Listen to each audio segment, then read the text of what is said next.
అండి. మీ ఇంట్లో Sunday special ఏందండి? మా ఇంట్లో అయితే కాళ్ళ చారు సూప్ లాగా పెట్టాను ఇలాగా.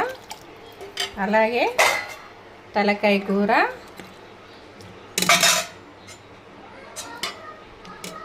అలాగే మా చిన్నోడికి నాకొద్దు మమ్మీ అన్నాడు, అందుకని మళ్ళీ కొంచెం చికెన్ తెప్పించేసి ఇలా చికెన్ అయితే చేశాను. వాటిలో కాంబినేషన్ చపాతీ,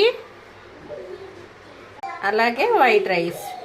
మాకైతే చాలా ఆకలిస్తుంది. 12:30 అయింది. పొద్దున్న చాయ్ తాగేసి అలాగే ఉన్నాము. ఇప్పుడైతే నేను తినేస్తున్నాను. ఈ వీడియో కానీ మీకు నచ్చినట్టయితే లైక్ చేయండి, షేర్ చేయండి, చేసుకోండి. నాకు చాలా ఆకలిగా ఉంది. అమ్మ చూస్తుంటేనే తినేయాలనిపిస్తుంది.